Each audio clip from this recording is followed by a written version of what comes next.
येळकोट येळकोट जय मल्हार सदानंदाचा येळकोट. बोल खंडोबा महाराज की जय. नमस्कार, मी पूजा आपल्या चॅनेलवर तुम्हा सगळ्यांचं पुन्हा एकदा खूप खूप मनापासून स्वागत करते. तुमच्या सगळ्या इच्छा स्वामी महाराज लवकरात लवकर पूर्ण करत ही स्वामींच्या प्रार्थना करते व आजच्या आपल्या व्हिडिओला सुरुवात करते. बघा, चंपाषष्ठी लवकरच आलेली आहे. आता खंडोबाची नवरात्र सुरू झालेली होती, बरोबर. आता या येणाऱ्या बुधवारी चंपाषष्ठी आहे. तर या दिवशी आपल्याला तळी भरायची असते, खंडोबाची तळी भरायची असते. तर ही तळी कोणी भरावी, नैवेद्य काय करावा, पूर्णाचे दिवे किती करायचे, नाग दिवे कसे असतात, त्याच पद्धतीने ज्यांची दिवटी बुधली आहे ती घेऊन 5 पावले आपण कशी करावी हे देखील आज आपण बघणार आहोत. तळी कशा पद्धतीने भरायची व तळी भरताना काय बोलायचं असतं हे देखील तुम्हाला मी सांगणार आहे. त्यामुळे व्हिडिओ स्किप न करता शेवटपर्यंत पाहायला अजिबात विसरू नका. बघा, मार्गशीर्ष महिन्यातील शुक्ल पक्षातील षष्ठी तिथी चंपाषष्ठी म्हणून ओळखली जाते.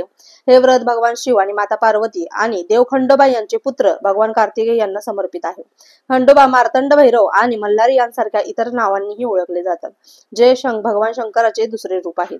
त्यामुळे आपल्याला चंपाषष्ठीच्या दिवशी आता खंडोबाचे नवरात्र सुरू होते. प्रत्येकाचे देव खंडोबाचा जो टाक आहे तो आपल्या घटी बसला होता. कोणाकोणाच्या घरी घटस्थापना झाली असेल, कोणाकोणाच्या घरी घटस्थापना झाली नसेल. कोणी कोणी अखंड दिवा म्हणजे नंदादीप लावून सेवा केली असेल, मल्हारी सप्तशतीचं वगैरे पारायण केलं असेल, पण कोणी कोणी ज्यांना होईल तेवढी सेवा केली असेल. बघा, आता आपले घट बसलेले आहेत, घट बसले म्हणले आपल्यानंतर आपल्याला खंडोबाची तळी ही भरावीच लागते. प्रत्येकाच्या घरी खंडोबाची तळी भरावीच लागते. म्हणजे ज्यांच्या घरी घटस्थापना झाली आहे त्यांच्या घरी खंडोबाची तळी आपल्याला भरावीच लागते. तर बघा, जेजुरीमध्ये खंडोबाच्या मंदिरामध्ये हा उत्सव अतिशय थाटामाटात आयोजित केला जातो. या निमित्त खंडोबा देवाला हळद, फळे, भाजीपाला अर्पण केला जातो आणि यात्राही अतिशय मोठी भरलेली असते.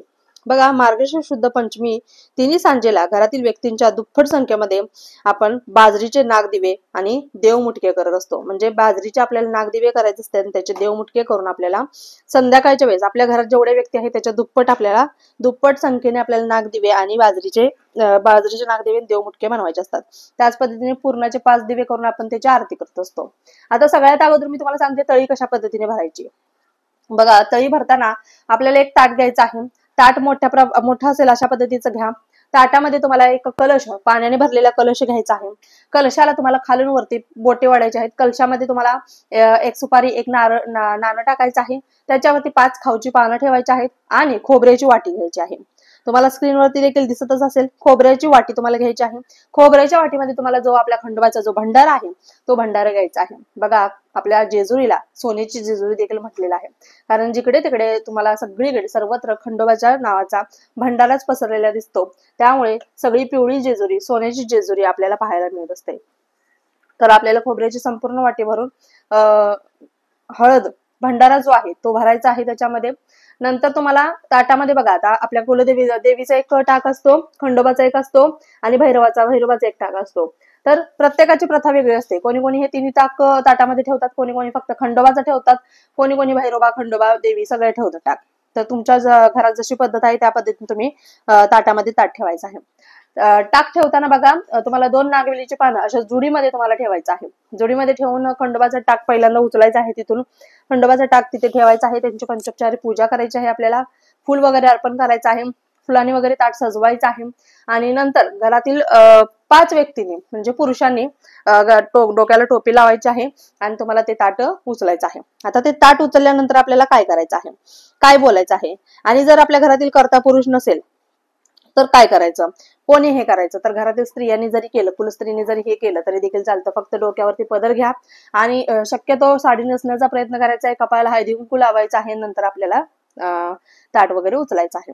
तर काय करायचं, ताट उचलताना 3 वेळा तुम्हाला उचलायचं आहे. 3 वेळा येळकोट येळकोट जय मल्हाराचा आपल्याला जय जयकार करायचा आहे.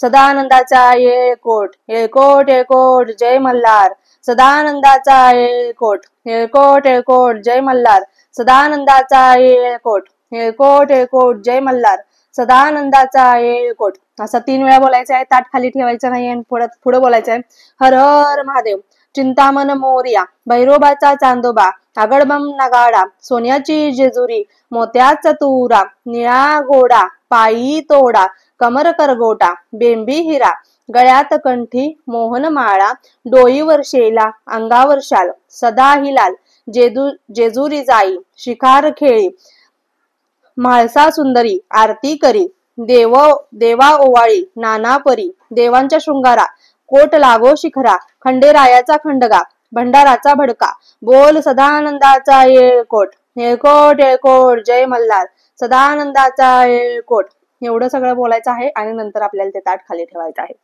आता ज्यांची ड्युटी बुडली आहे तर ती घेऊन आपल्या आता आपण तिथे मूळ फाटपिटावर जाऊ शकत नाही तर आपल्या घरातून म्हणजे फ्लॅट सिस्टीम असेल वगैरे तर ज्या साईडला आपल्या खंडोबाचं मंदिर आहे म्हणजे ज्या साईडला त्या आपले जी दिशा आहे त्या साईडला किंवा आपल्या घराच्या बाहेर येऊन 5 पावलं आपल्याला ती ड्युटी घेऊन चालायचं आहे.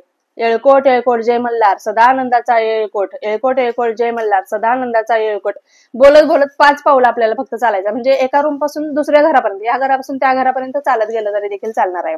अशा पद्धतीने आपल्याला 5 पावलं तरी चालायचे आहेत.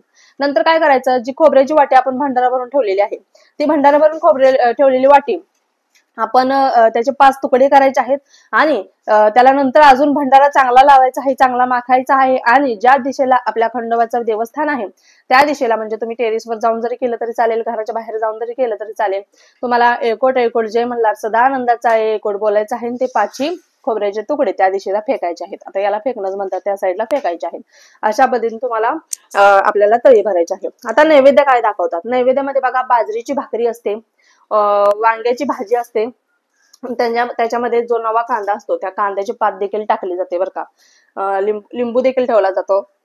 अशा पद्धतीने आपल्याला नैवेद्य दाखवायचा आहे. तुम्हाला 5 चाणके जोडीने म्हणजे बघा बाजरीचे छोटे छोटे 5 चाणके तुम्हाला इथून पुढे स्क्रीनवरती दिसेल देखील बाजरीचे 5 चाणके तुम्हाला करायचे आहेत 5 म्हणजे 10 चाणके तुम्हाला करायचे आहेत आणि ते चाणके त्याच्यावरती जी वांग्याचं भरीत किंवा भाजी केलेली आहे ती तुम्हाला भरीत ठेवायचं आहे आणि तो 5 नैवेद्य तुम्हाला दाखवायचा आहे. आता घरामध्ये जर बघा आता जे चाणके तुम्ही नैवेद्य म्हणून दाखवलेले आहेत ते तुम्ही स्वतः जरी खाल्लेत तरी देखील चालणार आहे ते तुम्ही स्वतः खाऊन संपवायचे आहेत. आता घरी आपण बघा भरपूर लोक 5 मुलं देखील जेवायला बोलवतात सुवासनी देखील जेवायला बोलवतात. जर तुम्ही मुलं जेवायला बोलवली तर त्याच्यातला थोडासा नैवेद्य प्रसाद म्हणून थोडं त्यांना द्यायचं आहे. तुम्हाला स्क्रीनवरती देखील दिसत असेल अशा पद्धतीचे 5 चाणके जोडीने बनवायचे आहेत म्हणजे 10 चाणके बरोबर होतात. त्याच्यावरती वांग्याचं भरीत ठेवायचं आहे आणि हाच नैवेद्य आपल्या संपूर्ण महाराष्ट्रात चंपाषष्ठीच्या दिवशी केला जातो. त्यामुळे बघा नक्कीच तुम्ही अशा पद्धतीचं नैवेद्य करायचं आहे थोडासा त्या मुलांना द्यायचा आहे बाकीचा तुम्ही स्वतः जरी सगळा खाल्लात ते संपवायचं आहे नैवेद्य टाकून द्यायचा नाही.